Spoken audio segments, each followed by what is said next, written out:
I'm sorry about that. Okay. And I don't even remember. Okay, here we go. Y'all ready? Okay. So, Voices Behind the Wall, if you go to the top of the chat, you'll see where I have posted a link to her channel. And the reason that I did that is because she interviewed Michael Simon, who is Leilani's brother. Now, he answered all the questions by Cher, but you could hear Billy Joe and other people, Leilani, you could hear them occasionally. They were kind of giving the answer to Michael. I thought he did a great job because he would not answer until he waited to be told what the true answer was. And in the beginning, we had the cops come out and say that Leilani is the prime suspect. We know that. And we all kind of went with that. We all ran with that, right? Now, as you know, I've been, inviting people to go over to Cinema Shogun. And mods, if y'all can drop his link, that would be great. Cinnamon Shogun, and he makes a very fine case for the Last Supper, right? Now, when I say the Last Supper, I'm referring to the night that Billy Joe and Leilani and their friend they left the home, they got a hotel room, and then they were seen at the bar taking shots and loud and drunk and and there's also reports that was very active at the little motel, that there were a lot of people driving by and coming in and out, and it was pretty wild thing. And so I'm not going to go into all the details. Cinnamon Shogun does a really good job doing that, but I'm just going to tell you his idea. He thinks perhaps that was a night of strategy.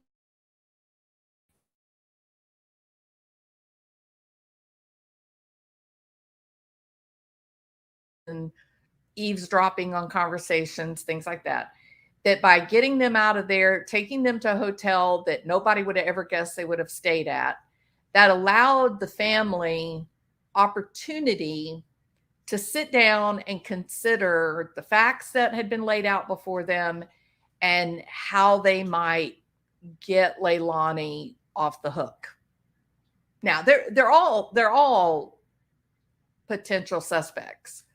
It's just that Leilani was ID'd by the FBI and the police to be their primary person of interest.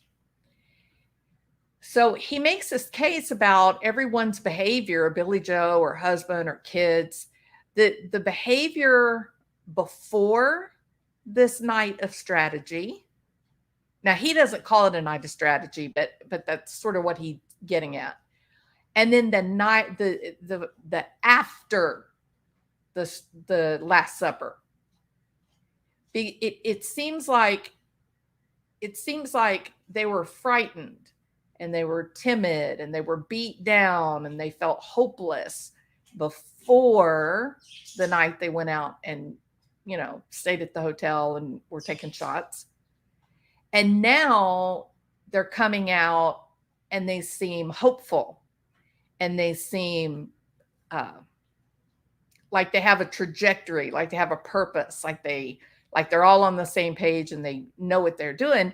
And more importantly, I think above all of it is they are now developing an internet footprint.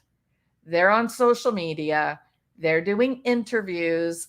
Michael even went over to Bullhorn Betty and tried to talk with her. But he claims that Bullhorn turned around what he said, misrepresented something he said. I don't know about that. He just says that in the interview. So regardless of whether this messaging is intentional and contrived, or They just got themselves organized and confident, and now they're trying to tell their story, regardless of which it is. There's some big problems with Leilani being the primary person of interest. Big. So that's what we're going to talk about tonight. Okay. Now, Leilani, by her own right, she posted on her Facebook profile in September 2021 with a very beautiful photograph. She posted herself, she described herself pretty but psycho. And it's a little bit chilling, when you consider what was it an abduction that happened to Quinton Simon? Was it a accident? Was it abuse? And we don't really know. And I continue to believe, I don't think the cops know. I think they're going on a theory. Remember what Cindy and Ronnie Watts said, that how upset they were because all the prosecutors would say was, we have a theory. I think that's what we're dealing with here. I think they don't really know what happened to Quinton, but they have a theory based on the timeline. And I mean, there's nothing wrong with that. I mean, that's something that law enforcement does all the time. Now then, she posted another post that I thought was very interesting, by J. Ironword. And it's a quote, and here's how it reads. This is more on her Facebook profile. She is a mermaid. Her soul swims at depths most would drown in. It's a beautiful quote, right? It's quite beautiful, but it's very big, right? It's really dramatic. It leads you to this point of an epic lifestyle. Not just a little sad, you're devastated. You're not happy, you are ecstatic. And it's quite poetic. It's a really artistic type of quote. She also described herself as mom to Zane and little Bubba Moss. Now, question incoming. Do you know who Bubba Moss is? If you know who Bubba Moss is, put a 1. If you have zero idea who Bubba Moss is, put a 2. And don't feel bad if you don't know, because I had no idea. I did not know who Bubba Moss was. I had to go in search of that name. And then I said, oh, wow, this is just getting interesting by leaps and bounds, right? It's crazy. Hey, Tiffany, welcome. From Texas. Howdy, Tiffany. 420. All right. Yeah. Look at all these twos. What now? See, that is why we're friends, because y'all make me feel better about my ignorance. Yes, I did not know who Bubba Moss was either, but now I'm going to tell you. Hang on to your britches, y'all, because this is getting crazy. Bubba Moss is the biological father of Quinton. Yeah. If your jaw just hit the ground, put a 1. I knew Tiffany was going to come through. Howdy, girl. If your jaw just hit the ground, put a 1. I just learned earlier today. Right, Ceresia? The things we learn. All of us. We were burning up the keyboard. Everybody was Googling Bubba Moss, getting on the Google. Who the hell's Bubba Moss? Right? Yeah. Okay. So now we have a name. Now we have a name for that. Exactly, voice. Now we have a name for little Quinton. Okay. His dad's name, or not his dad, but his biological is Bubba Moss. And now right off the bat, when I found that the Facebook post, right off the bat, it sort of stopped me in my tracks a bit because that has been actually removed from Facebook. So it was up originally, but it's been removed at some point. She identified herself as mom of Zane and then little Bubba Moss.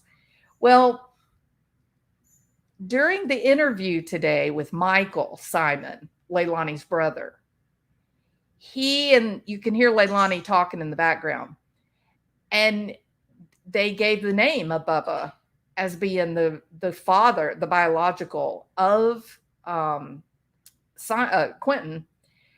And they said that he was only, or Leilani told Michael that Bubba was only in their lives about 2 months. 2 months. Midwest Meemaw, have you seen a picture of Bubba?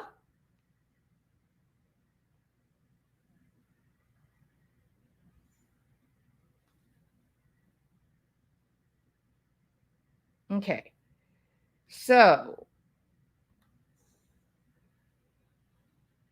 let me see if I can find there it is. Okay. So this is, again, the link is in the chat, and mods, if you'll drop the link to Voices to Cher's channel, so that everybody can go listen to the whole, the interview is over an hour. It's a really great interview. Okay. So Quinton's dad is Bubba Moss, and Leilani says that he was only in their lives for about 2 months. And then there were other questions that came out, and Michael kind of went he really kind of opened up and began talking.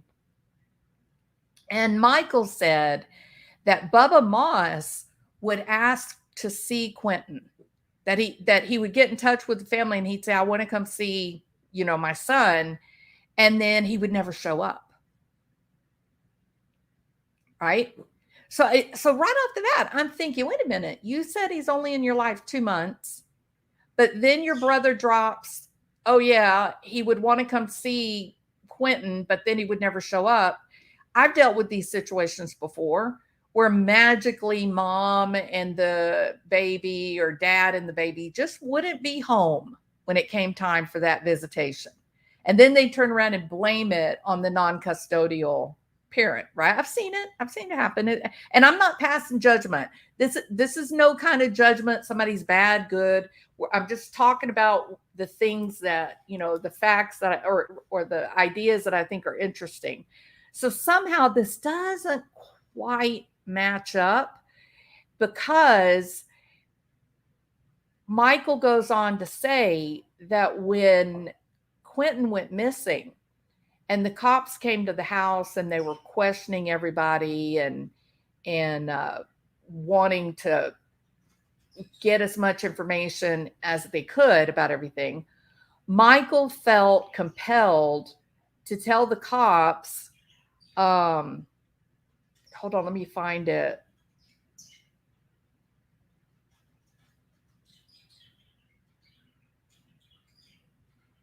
And I know this is kind of out of order, but all of the big information was sort of mixed throughout.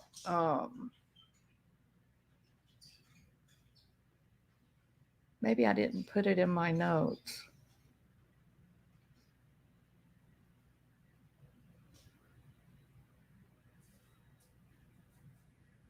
Well, maybe I overlooked I knew I wanted to put it in here because it's important.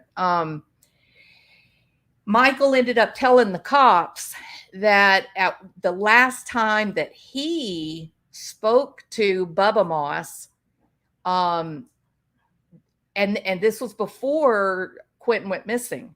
The last time he spoke to Bubba Moss, Bubba was angry, and Bubba said to Michael, you guys don't deserve Quinton. Talk about the family, that you guys don't deserve Quinton. Now, let me ask you guys this, because, we're all parents, grandparents, aunts, uncles, that kind of thing. does that sound like a guy who is trying to hide from seeing his son? Does that sound like a guy who's only around for 2 months and then he splits and then he keeps asking to see him but then never shows up and then gets into an argument and points his finger and says, your family, that y'all are not worthy of Quinton? Do you see what I mean? It's not an impeachment. It's not an impeachment. Yeah, right, Tiffany. I mean, the apple, he kind of hit the minute. It was definitely a quote that didn't age well, right? I mean, he hit it on the nose.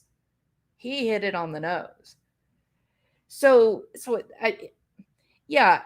not that I'm not saying that you can impeach those statements, but I'm saying that it sounds like Bubba might have been trying to see the child and there were obstacles put in his way. Does that make sense? Am I explaining that unclear? That they're given the impression that Bubba was basically a deadbeat and that he was around for 2 months and then he hit the road and was never seen again. And yet, through more casual conversation, a different type of story emerges of a man or a kid that's trying to spend time with the baby, and he keeps getting knocked down, and then he finally blows up and lashes out at the family and says, y'all are not good enough for my son. Does that make sense? I feel like I'm not being very clear about it, but it just seems it's like I said, it's no impeachment. There's nothing factual there, but just knowing what I know about human nature, it just doesn't exactly work to say, oh yeah, he was only in our life 2 months. That was an awful lot of calling, trying to see the baby, getting frustrated. It was, can we be honest? Sort of like the affair between Nicole Kessinger and Chris Watts. They were only together 6 weeks from the first phone call to the death of his family, and yet she's looking at wedding gowns. Yeah, that so doesn't fit human nature, correct? All right. Now, I wanted to start with some very interesting, what appear to be facts. Now, let me tell y'all what I'm calling facts right now. I go by the belief that you would not have a potential suspect, Michael Simon, because he's a family member, and Leilani and Billy Joe were there in the room. You can hear them. I believe there's no way in hell that Michael Simon is going to go on a public platform, answer questions for more than an hour, knowing good and damn well the cops and the FBI are watching everything they're doing and saying, and lie. I don't believe they would do that. Do you?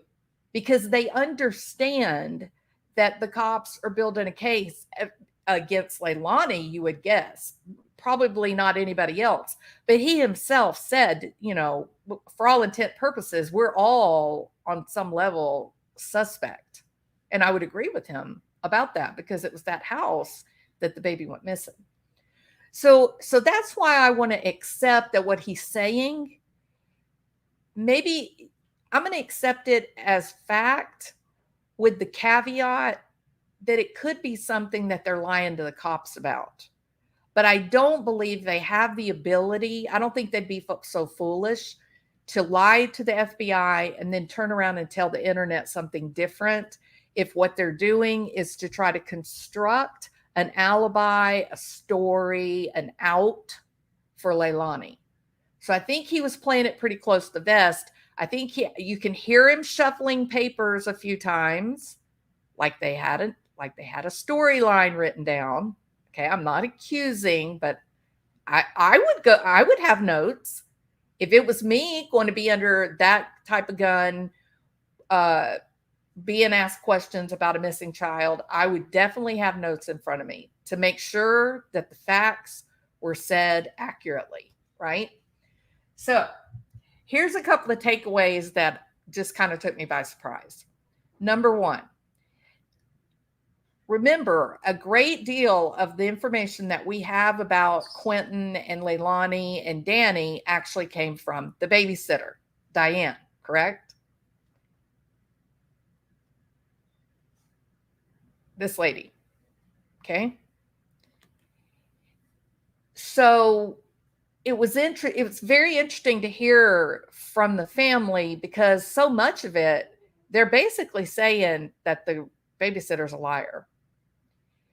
And remember what Cinema Shogun said. He feels like they had a night of strategy when they were doing their shots, and they got themselves organized, and now they're able to tell their part, their truth, their half of the story. Whereas previously, the only thing that we were getting was the babysitter side of the story. Now we got a different one. Okay. So the night that little Quinton went missing, the kids were not supposed to spend the night with the babysitter. Also, the kids were never taken by CPS. Billy Joe had custody of those babies as an agreement between she and Leilani. CPS did not, there was not a judge that ordered that placement. So there's something new that I didn't know before. Also, there was questions about who is Curtis. Well, you could tell in no uncertain terms, they didn't know who Curtis was. They said they didn't know who Curtis was. So I don't know what the rumor is concerning Curtis. If you know, maybe you could type it in and tell us. But there's no Curtis, according to Michael Simon. They don't know a Curtis. There's no Curtis on the horizon, I don't think.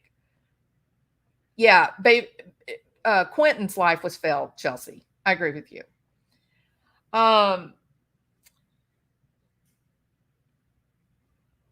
There was also a serious point in contention that I'll get to when I get to the timeline. But there's Danny's got a problem. Okay, Danny's got a lot of trouble here. His timeline is blown out of the water. And they were quick to say they had phones that proved what they were saying was true. And so apparently, either Danny or Diane, the babysitter, said that, she called, but Danny actually sent a text to the babysitter, and then the babysitter called back. So that was a real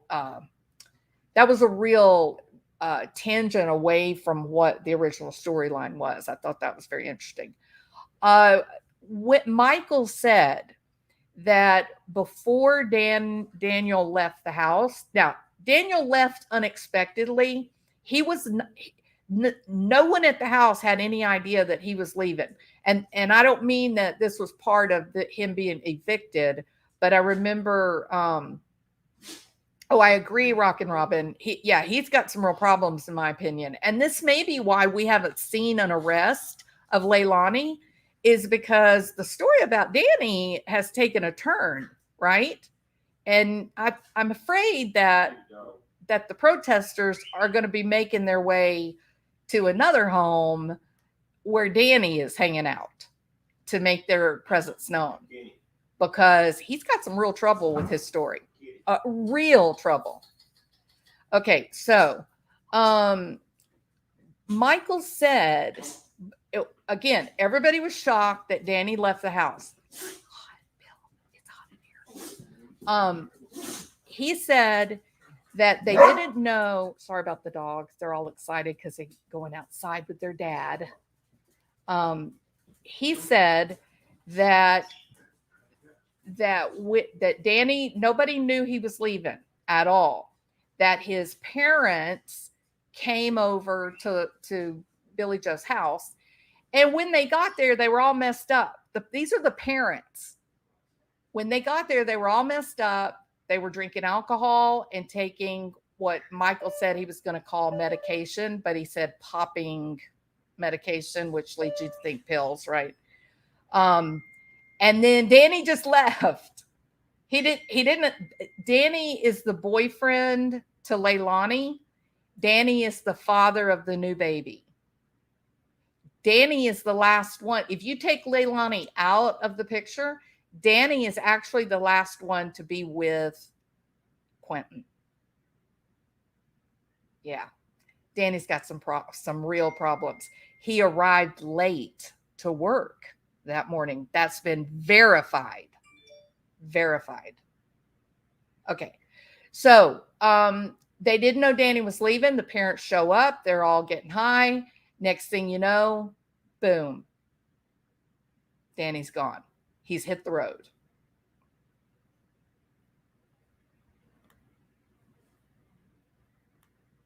Okay. Now then. Of course, they ask, family has multiple hypotheses. They talk about the potential for an accident, possible abduction. Now, whether that abduction was from Bubba Moss or some random person, I don't know. They also brought up the issue of potential abuse. The fact, oh, this kind of got crazy. The fact that some YouTubers are saying that there's video and there's photographs from the babysitter where Leilani is seen actually striking Quinton. One of the YouTube creators reportedly, allegedly, I don't know if this is true because I didn't hear it, but Michael Simon says this. And again, you would assume he knows the FBI is watching. Why would he tell a lie? That this YouTube creator said that she saw video from the babysitter where Leilani strikes Quinton to the ground. That's a horrifying, huge accusation. Do you agree? Now, notice I'm saying accusation. I am taking every bit of this with a grain of salt. We don't know if what Michael is saying is true, but in my mind, I'm thinking he knows the FBI is watching him. Why would he get online, tell lies that can be impeached that then make him look even more of a suspect than the others?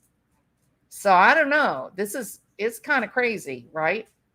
Now, one more thing about Danny. He said that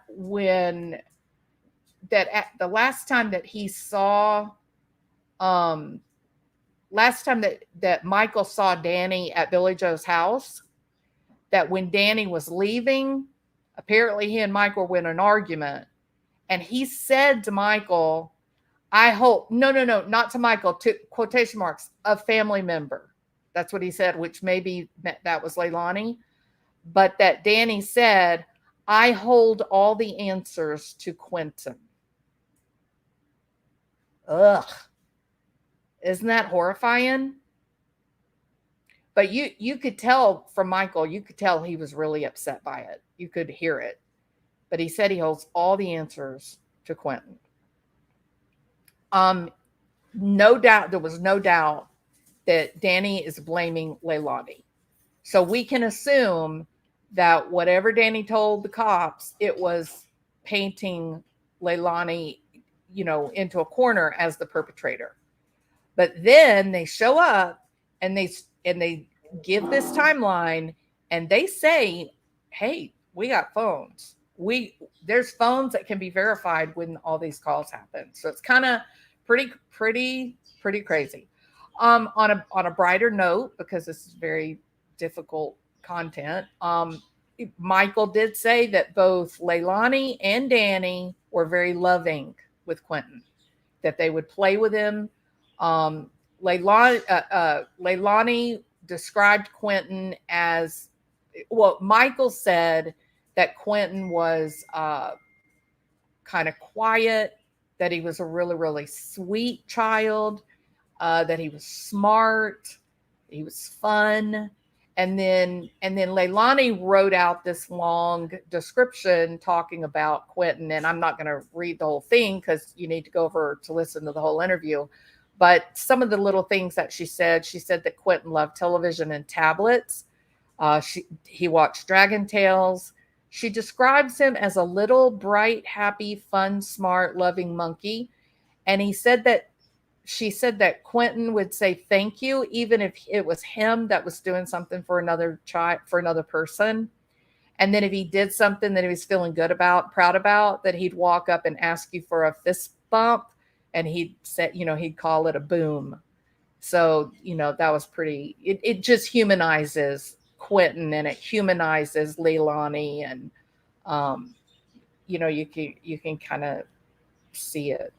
Another point of contention I thought was fairly interesting was that the babysitter did in fact search inside the home. But Danny later on told her she had to get out and quit searching. So it's not like either one of them lied. It's not like the babysitter lied on that point, but that, according to them, she was inside the house looking for the little boy, at least for a period of time, right? Oh, and A Balance. I would always tell y'all to go to his channel because I love him. AB said that he asked, what did he say? He asked the number one detective question, which I thought was fun. And he said, what do you think the punishment should be?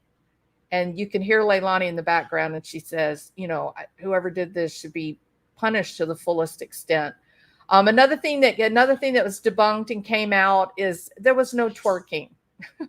That Leilani was not standing in front of an open window twerking. For one thing, they have the curtains drawn, but they wonder if they were putting up groceries, that they had gotten some groceries and they were in the kitchen that night. And maybe that's what it was, but I don't know. Like I said, I don't have any way to verify his veracity, but these are the things he said.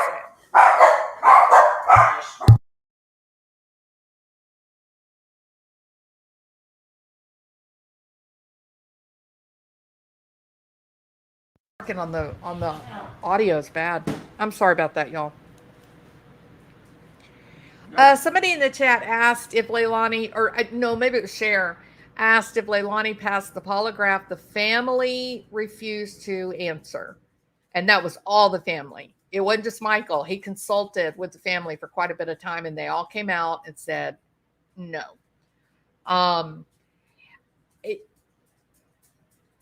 There were 3 people in the home the night that Quinton went missing. It was Leilani, Daniel, and the little brother, Paul Simon. And I've already talked about that. Leilani's last drug test came out negative, and they were very specific to say that it was the FBI who told them that Quinton was dead and that he was in a landfill.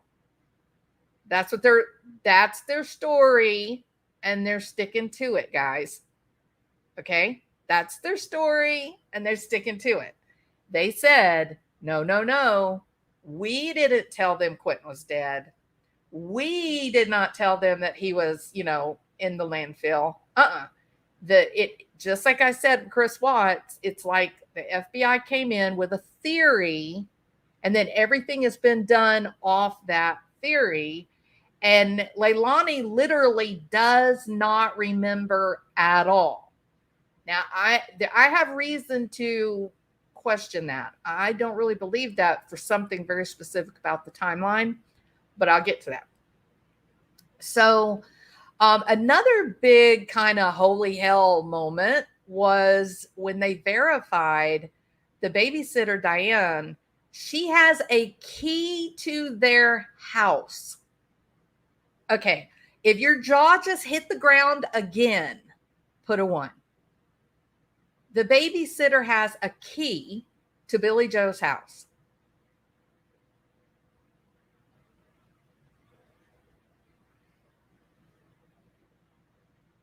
Right? That's right, Cinnamon. Yes.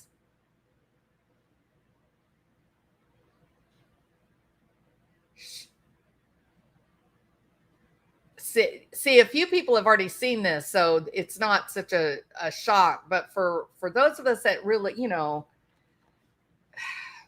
sometimes I kind of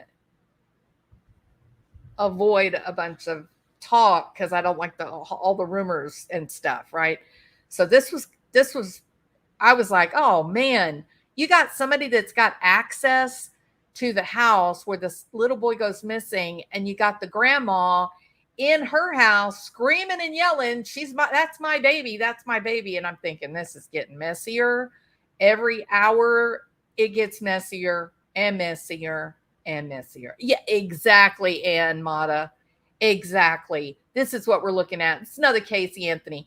This is so murky. This is it. Oh man. They're trying to throw shade at Danny and the babysitter. Yes, Midwest. And that's what Cinnamon Shogun it's talking about. It's like it before the night that went out and got drunk and stayed at the hotel, they were just withdrawn and they were grieving and they just looked shell shocked. They just were beaten, right? Hopeless, given up. And then they go and they tie this wild night on. They're all partying, carrying on, right? And then suddenly, boom. Oh, no. Let us tell our story. And they come out with this really solid, for all intent purposes, it's really solid story. And the story definitely points a finger at Danny. To a tiny extent, it makes you question the story that the babysitter has put out. And then, poor old Bubba shot the jukebox, basically. He's just getting whatever you can't fit in with all the other people in their storyline. We'll just add Bubba Moss in there to fill in the holes. This is getting crazy, y'all. This is gonna be absolutely nuts before it's over with. Okay, so notice where the last time that Leilani saw Quinton safe was at 1:45 a.m. Okay, 1:45 a.m. And at that time, little Quinton was sleeping in his play and go, the little playpen, in the room with Leilani. Okay, 1:45 a.m. Uh-oh, where'd it go? Where'd it go? There it is. Okay. But look at this. There was they have ADT. There was a notification. This is so much like the Chris Watts case. It's just making my head spin. There was a notification, an alert that the back door of the house, which the back door that goes out to the swimming pool area, the back door opened at 2 or sometime between 2:40 a.m. and 5:44 a.m. Sometime between 2:40 a.m. and 5:44 a.m. Leilani says little Quinton, 1:40, last time she saw him safe, 1:45 a.m. He's sleeping in his playpen. And the back door alert goes off sometime between 2:40 a.m. and 5:40 a.m. What's wrong with this picture? Okay, so I don't like how close it is from that 1:45 a.m. last time seen, he's healthy, and then possibly either someone is carrying Quinton out of the door at 2:40 a.m. or somebody is entering the house to hurt him at 2:40 a.m. But either way, that is way close for comfort. If you guys think that time frame there is very uncomfortable, put a 1. That the last time that she looked at him and he was okay was 1:45 a.m. And then they get an ADT alert that the back door was opened. And not even an hour later. What do y'all think about that?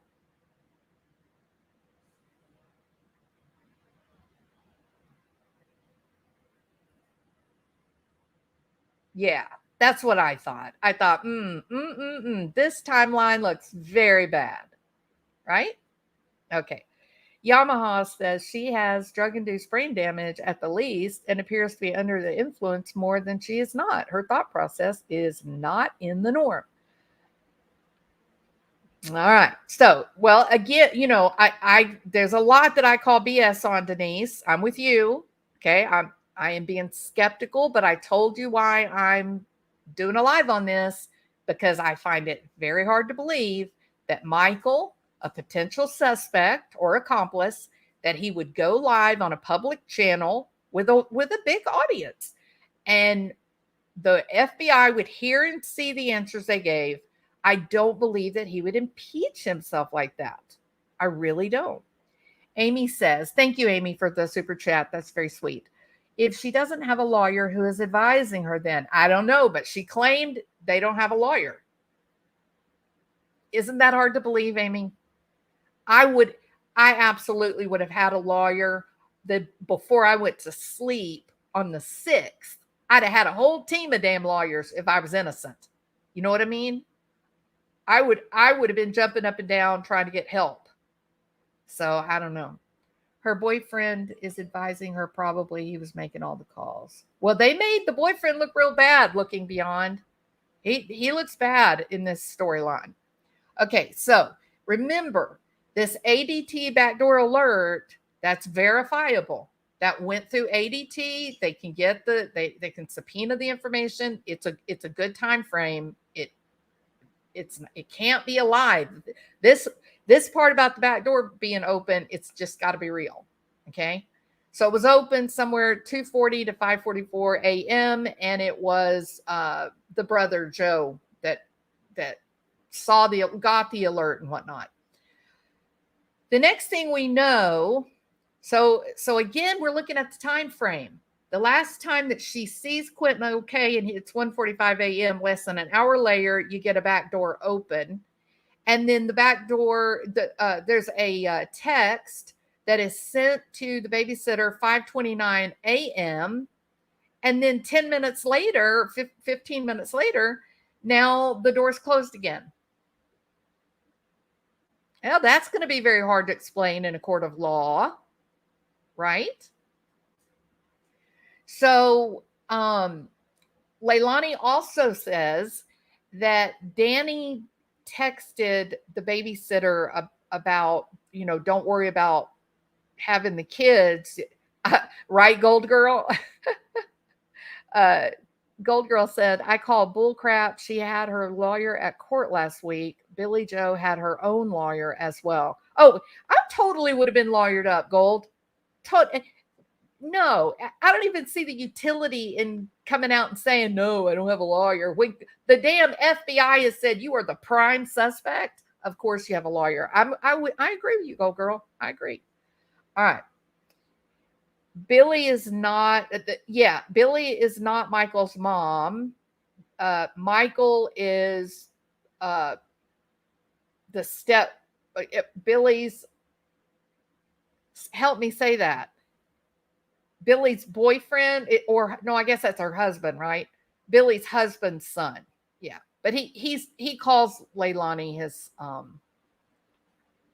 sister. Okay. And this is where I put the part in about the bio dad. Last comment the bio father made to Michael or to the family member was, you don't deserve Quinton. The text that was, they were very clear to say this. The text that was sent to the babysitter was done by Danny alone. And that Danny had said that he shook Leilani and tried to wake her up, but she didn't wake up. And remember, she would have gone to sleep at 1:45, 2 o'clock. And so she'd only gotten 3.5 hours sleep, before he's trying to wake her up to send the text. So that's kind of suspect. Now then. Leilani says that she wakes up at 9 o'clock and the two boy or the baby and Zane are there and Quinton is not there, but she claimed that wasn't unusual because sometimes if she had a lot of kids if the babysitter had a lot of kids that she was keeping, then she would call down there and say, well, I can only take Quinton today. And so the other two would get left at the house. Now that sounds like another fishy, kind of another one of those stories, right? But this is what they're saying. She claims that, let's see,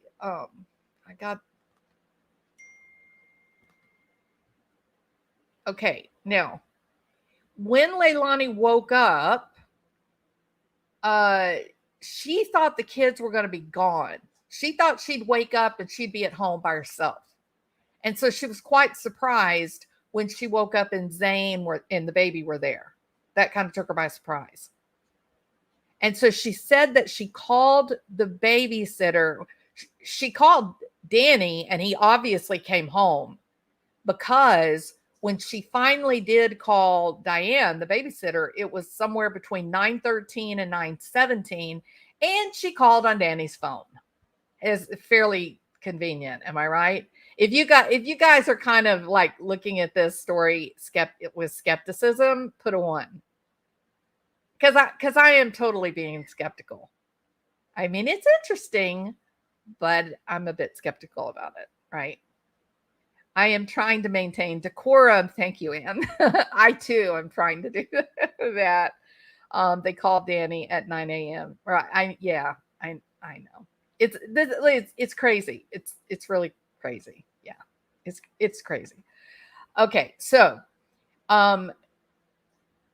clearly she wakes up at 9. She says, damn, why is Zane here? Why is the baby here? I'm trying not to judge too. I'm trying very hard. And some of this is compelling, looking bad for Danny. But this story rests on that it must be verifiable fact. If it turns out, if the FBI is able to prove that any of what they're saying here is wrong, that they lied, then none of it will hold up, and they're going to be in deep trouble. So, so that's why I decided to do live. But you remember what happened to me with the whole Debbie Collier and the 2 pictures from the news? Remember that? So I didn't want a repeat of that to happen again. But anyway, here we are. So, okay. Jules, for the 5th time. What? Oh gosh. My friends are back. You guys, y'all are some wild and crazy guys. Y'all have a keen interest in naked girls, don't you? Okay. All right. So Leilani used Danny's phone and called Diane, the babysitter, 9:13 to 9:17. Basically says, hey, Zane and the baby are here with me. Did he drop Quinton off with you? And that's the story that they're going with.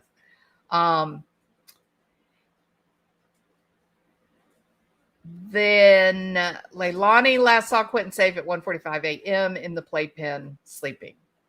So they're claiming that there was no text. The babysitter says there was a text. Danny says there was a text. Leilani says no, she's the one that called the babysitter. So the cops are busy. That's the whole point of pulling this out. The cops are busy. What did you see, Shalimar? And no, they did not. That trailer we sold. What? Martian, I'm looking at you now. What did you say? Let me scroll up here and see what Shalimar is saying. Jules, for the 5th time. I think she got frustrated with me. Hi, Crime Watch.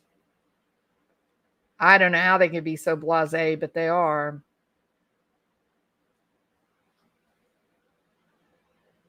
Ann Mata said her husband's last name is Simon, not the current husband. Michael is not any relation to Billy's current husband. God almighty. They left in a trailer today. Oh my God. If not expecting Q to be there, why call to check? Well, that took me a little bit to get my head wrapped around too, Amy. Here's what I think they're saying.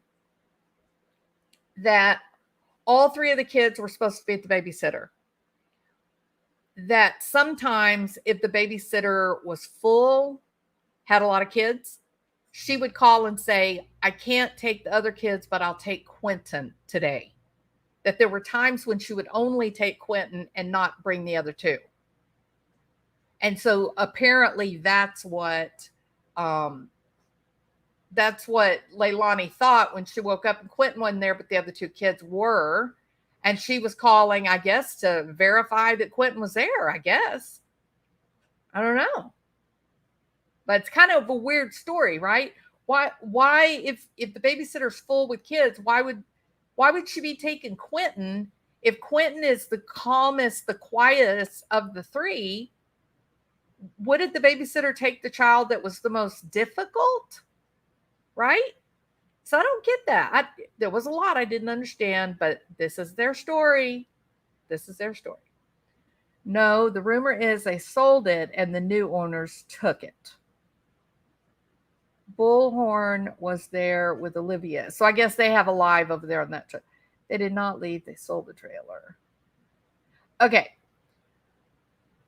So, let me see if I touched on, and look, y'all, you got to go watch the whole live because there was so much information. Such a great live. And of course, I don't want to steal somebody's stuff. But I really wanted to focus on this timeline deal because it's so shocking.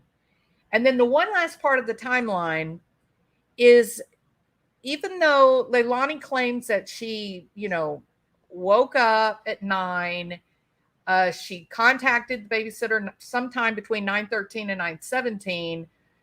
She called Danny at 9, and he leaves and turns around and comes back home immediately. The cops have verified Danny was late to work on that day. Michael says it's verified. He was late to work.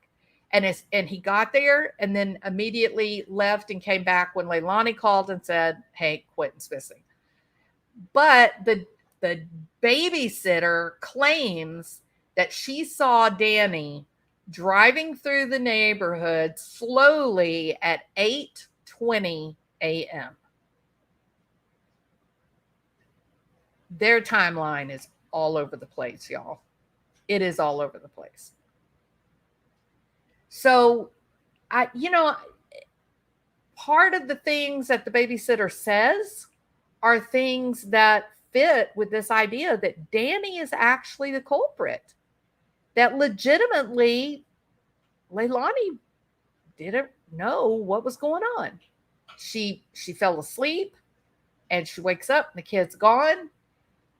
Danny has got a lot of unusual things that morning, things he had never done before. Driving through at 8:20 a.m., but he gets to work late? Why? Calling so early in the morning, 5:29 a.m. text. Remember, the back door shuts 5:44 a.m. 5:29, he's on the phone texting saying, we don't need a babysitter today. Wow. Leilani looks at the baby, 1:45, gets in the bed, falls asleep. Less than an hour later, back door opens. Why? Now, there's one more thing. I didn't put it on my my notes that I had. But I think it's very interesting. And it is, once again, let's be fair here, it is Leilani's team that is, putting this information out, okay? And that information was, or is, that, and I apologize that I misspelled Quinton's name. I made this way back 1st of October when he first went missing, and I've just got to go in there and make a new thumbnail, so I apologize. In fact, I think I can use this one. Hold on. No. That's an old one. I'll just leave this one up.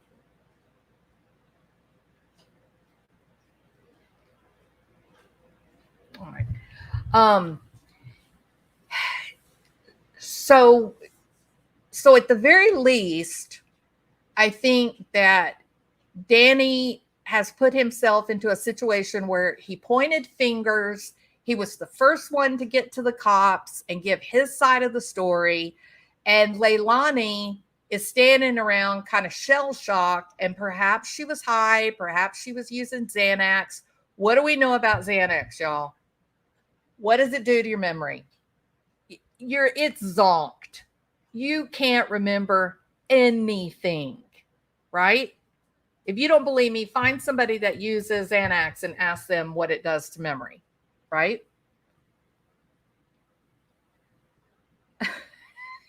Alley Cat, you're here to get me in trouble. I see that. I see that coming. Okay. Um, so she's completely discombobulated, according to their story. She's completely discombobulated. She doesn't have any idea what could have happened. And when we now look at things that the cops can verify, not that they have, not that it's any of our business, but it's statements that can absolutely easily be verified by the investigators, you are left with a timeline and behavior that is outside of the norm for old Danny boy. Hey, Danny, if you're listening, I think trouble is coming your way. And it starts with the capital FBI. So I don't know. It's interesting information. I want to say it with the caveat that Cinnamon Shogun did such a great job giving us the Last Supper, that before they had their night out drinking and staying in the hotel and everything, this group, this family was hopeless. They were lost. They were beat down. They were spread to the wind. And then they had the Last Supper. They were taking shots. They were partying, had a lot of people coming and going at the hotel room. They had a good night, right? And when they come back, they are a social media force. And the whole message is not Leilani's innocent, Leilani's innocent. The whole message is reasonable doubt, reasonable doubt, reasonable doubt. This timeline, these discrepancies, do you want to be the prosecutor? Not with the way it stands right now. And Danny, trouble's coming your way. I see that. And it may be Bullhorn Betty and all of her protesters gone wild group. You guys may get ready to, hunker down, right? There's a hurricane coming to town. So, all right, who takes Xanax with a 4-month-old? Well, Anne, all I know is I just threw that out. Nobody said she took Xanax. I said if she was taking something like that it would destroy her short-term memory. They did say that Danny's parents came to Billy Joe's house and that they were, quote, drinking and popping medications. Okay, so take it what that could mean. Xanax, that could mean hydrocodone. It could mean, the kinds of medicines that people get high with. Yeah. So, and still nobody knows who the hell Curtis is. I never heard Curtis. I don't know what that is about, but they did make a point to say, we don't know Curtis. Scarlett, I took it for years. It was the hardest withdrawal. Oh, it's got to go so slow, right? If you're withdrawing off of a benzodiazepine or alcohol, you have to do it very slowly. It throws the whole body into shock. You get seizures and it's hallucinations. just your dopamine goes crazy, your GABA goes crazy, and it's rough. Yeah. You would much rather withdraw off of an opiate than a benzodiazepine or alcohol. Alcohol, actually, little tangent here. Alcohol and benzodiazepines are the only drug class that the withdrawal will actually kill you. So with alcohol withdrawal, you can die from the withdrawal without medical intervention. Same thing with Xanax and Valium and that kind of thing. All the other drugs, you're gonna feel like you wish you were dead, but they don't technically kill you. But alcohol withdrawal, and it's so legal, it's everywhere, isn't it? Alcohol and benzodiazepines, the withdrawal will kill you. Brian, in what way? Thank you, Anne. You're a sweetheart. Thank you so much. Opiate withdrawal will not technically kill you. Overdose will, of course, easily, actually. All right. My friends that come from Pelican Bay, they told me Seroquel is huge in prison, probably on the outside too. They give it away like candy. Well, Seroquel is very relaxing. I weaned off for a year and still had seizures. In the end, never had a seizure in my life. I'm healthy. Oh, it's a filthy drug. It is. Look, it's the best. It's a great drug when someone is confronted with an enormous trauma, right? Where something unusual, out of the ordinary hits their life and they're just completely discombobulated and in shock. And you give that to them a couple of days and they can come back around and their brain starts working and then you're good. It is absolutely not one of those medications that you would want to take forever and ever and ever. Your body acclimates to it very quickly. Within a week, your body can get used to the dose, and then it's like you took nothing at all. You have to take more. And so it's a great drug. It's also a terrible drug. It just depends on what you need it for, how you use it. Ooh, Klonopin, yeah.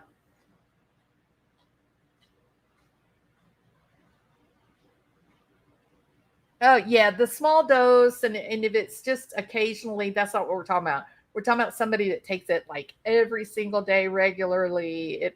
It escalates pretty fast. Construction, yeah. I didn't see where Brian said I was. He just said wrong. Opiate will also, but I don't think that's scientifically correct. I hate it, but it helps me sleep. Yeah, Ambien helps a lot of people sleep. Uh, Risperdal, a lot of people take that. Lots of people take Seroquel. Trazodone is another good one that people take for sleep that doesn't have a addiction profile. When I was a kid, they used to put all the minors in Raleigh Hills Treatment Hospital. I saw my dad. I saw a bunch of old guys. Yeah. Oh man, that's scary. I refuse to be medication for my health. Oh, welcome, Denise. uh, okay, very good. Hi, Foxy Roxy. Hey, Michelle Clifford. Okay. And can I say something else too? Yeah, trazodone is, lots of people take trazodone. It helps them sleep. It's got a little bit of antidepressants.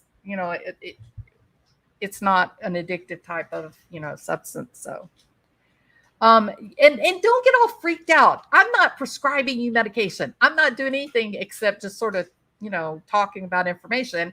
And the thing that led us to this point was Leilani is sticking to her story that she literally does not remember. That 1 minute she looks at her child, she falls asleep, and then she wakes up and things are not as they should be.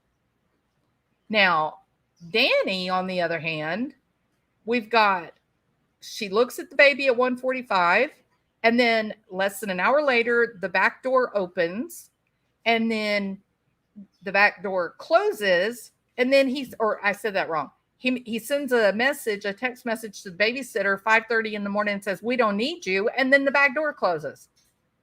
Some 8:20, he's driving around the neighborhood slowly, but he's late to work. Yep. Oh, Danny, you got some splaining to do. Uh-huh. That's right. Sounds like MK Ultra to me. All right. I decided 3 weeks ago to speak out to help families they're trying to pass. Oh, yeah, Denise. Yeah.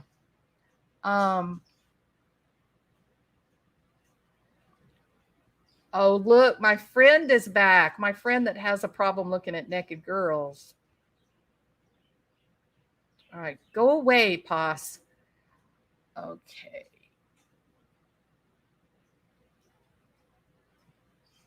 You get 50-50 results if you search death from opiate withdrawals. It's based off a length you take them, how severe they are.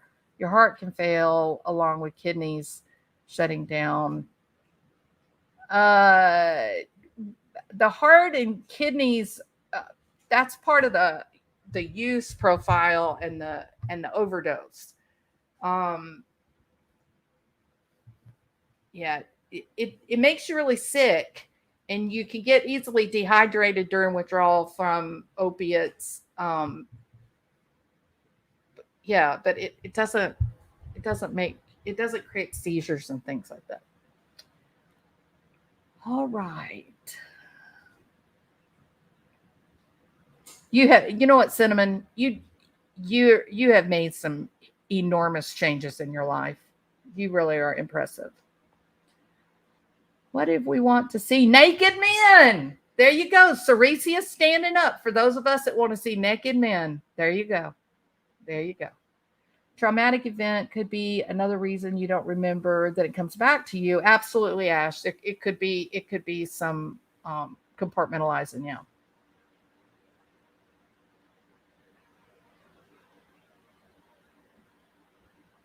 All right. Well, I think they've been really vocal. Leilani has a long history of struggling with substances. And we know that she is taking regular drug tests because she said on the interview her last drug test came back negative. So they were pretty firm that she's not using right now. Now, was she high when all this happened that night? I think we can assume so. But I thought, I thought this was a real game changer interview, and I think Cher did a great job. She did a really good job. And the people that Teresa came up and asked a few questions. Y'all, it's an awful lot of information. Y'all should really go over to her channel. Did we put the link up? It's at the very top of the. I've dealt with opiate withdrawals for years. Main issues: hydration, electrolytes. I've never seen or dealt with opiate withdrawal death. You don't. Main withdrawal is alcohol. Alcohol and benzodiazepines are notorious for causing global cardiac events. Let's see. Wow, we had a lot of chat going on in here, guys. I'm trying to get to Cher's channel link. There we go. Paste. Okay, y'all. There is the link to the full interview. You have to go watch it. She did a great job. I didn't count how far into the video the interview goes, but if you'll just use your cursor and go along the bottom, you'll see where two avatars pop up, and that's where the interview starts. Oh my gosh, I'm so sorry, Cinnamon. Yeah, people, hey, you don't remember the whole Valium, Mother's Little Helper? They were giving Valium out like it was candy. Candy. Like when my mom was, I don't know, maybe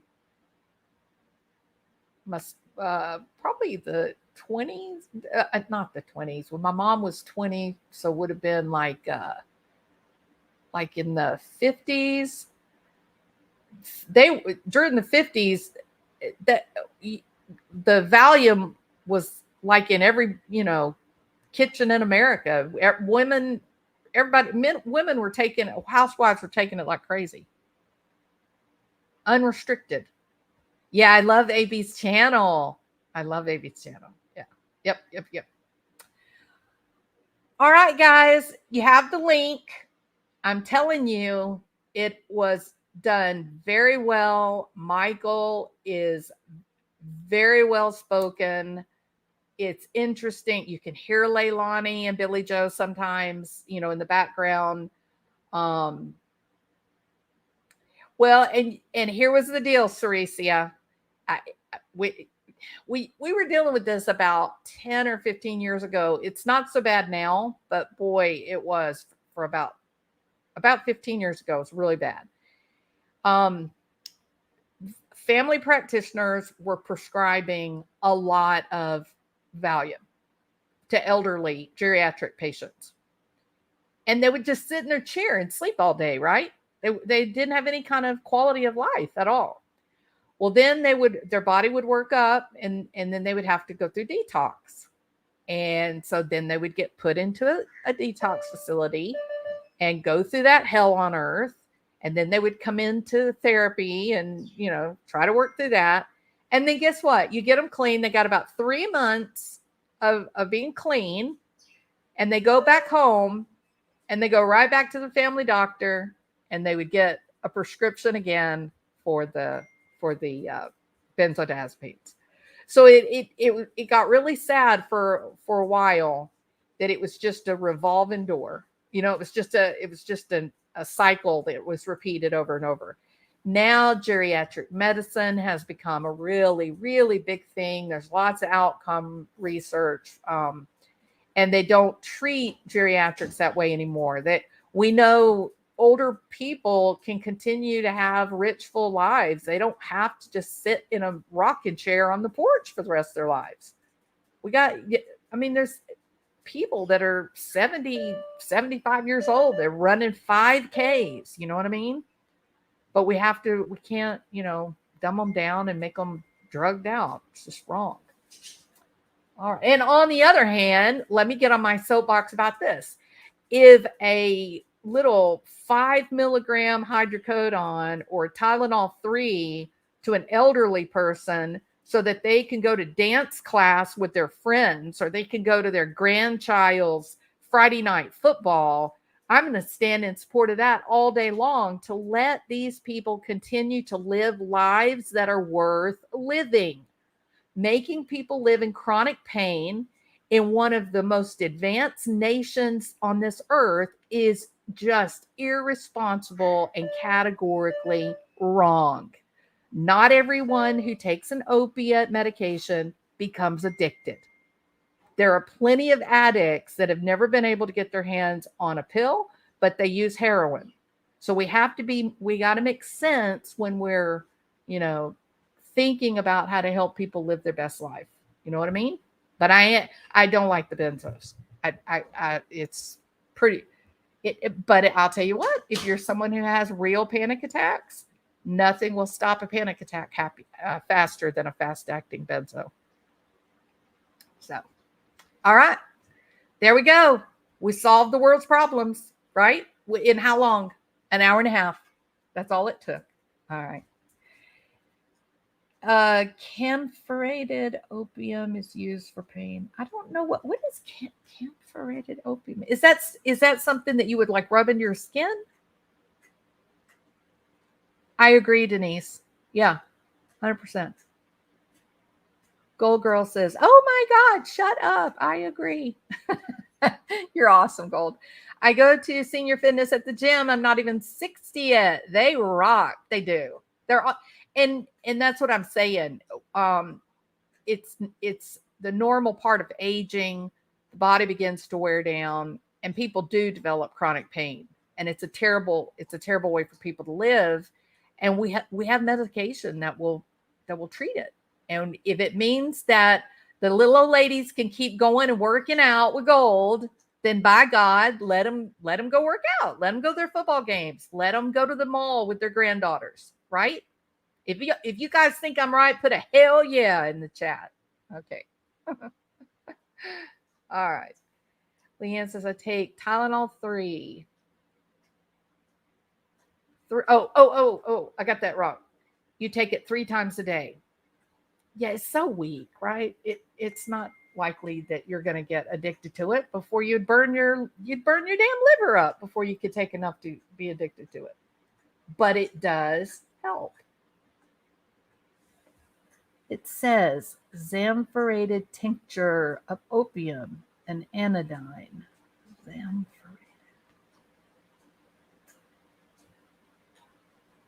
Maybe from Europe. Maybe from Europe. That may be a European. I've not ever seen it worded that way. Would it be a cream? I'll have to do some exploring about that, Diane. I've not ever heard of that. Look at all these hell yes. Hell yeah. We got to keep on living our life and getting out there and having fun, right? Michelle says, damn spell check. Utica, Mississippi. Hey, back road, Becky. Have you heard of Hot Coffee, Mississippi? Or Yazoo City, Mississippi?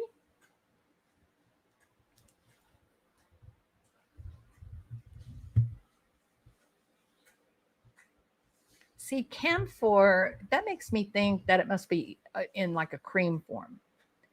Hey, cinnamon, I might as well be snorting BC powders. I take so many of them, right? I do. I take a lot of them.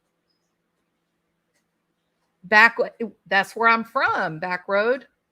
And it is back road, isn't it? It is literally in the sticks. Yeah. That's where I'm from. That's where all of my people are from. I think the legalization of medical marijuana has helped lower the opiate abuse here. Oh, I would definitely agree with you on that. Yeah, no doubt. Microdosing has gone a long, long way to help with pain. Night, Michelle. Thank you for being here. Appreciate it. It says flavored. I'm going to have to look that up, Diane. Oh, okay. So I did read that right. 10 a day, and the doctor won't change them. 10 a day of Tylenol 3s?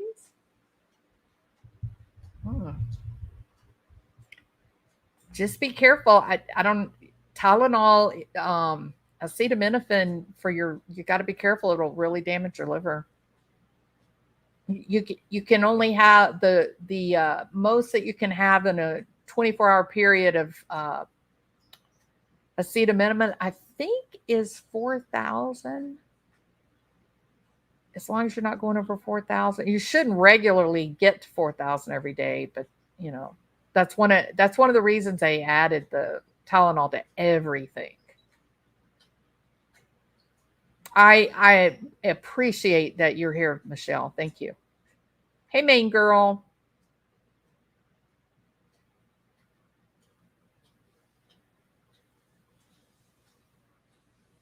Oh, 15 years. Yeah. If you're doing good, why would you change it? 325 of Tylenol could be probably 3250. Okay. 325. That would be 10 of the small 325 Tylenols. Is that what's in a Tylenol 3, Mary Rose? It's not 600 milligrams in a Tylenol 3. Insurance covers Botox for migraines, even state insurance if it's migraine. Yep, it works. Yeah, Tylenol is really, really hard on your system. Liver, and sometimes people have trouble with kidneys, but the liver, Magnesium helps. You can get codeine without Tylenol. She should. Yeah, she should, Robin. Okay. You guys are awesome and fun. My nursing home crime crew watches all of this daily. Well, you tell your nursing home crime crew to come over and join all of us old ladies. We have a lot of fun in here. Yep. Mhm. And keep enjoying your workouts. That's fun. It's very fun. Yamaha Biker said you have to keep it under 3,000 milligrams a day.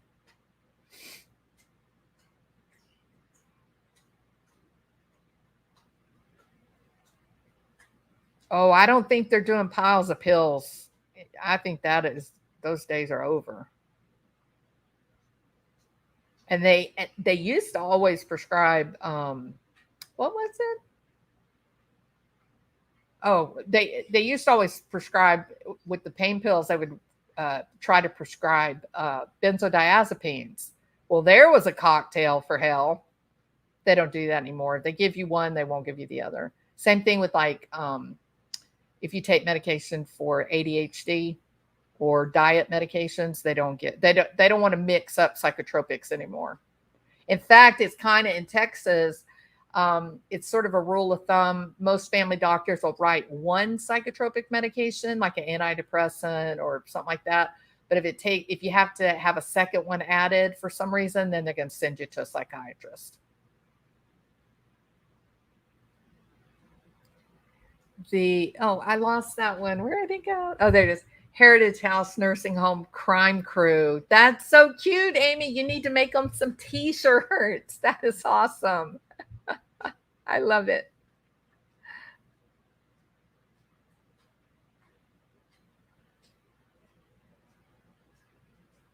All right. Look at all those pretty hearts. I like the purple, light purple one. Yeah, the last two on the end, the blue and the purple is really pretty. But boy, I love green too. That green is a beautiful color. Yeah. Okay, folks.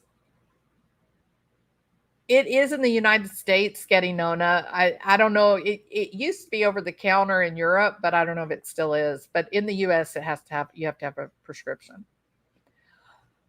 All right, everybody. You guys are awesome. Y'all are fun. Thank y'all for being here. I appreciate it. I think the information is absolutely interesting because it really does open the door wide open that maybe people were too quick to give that Danny a pass. You know what I mean? It looks like Danny's got some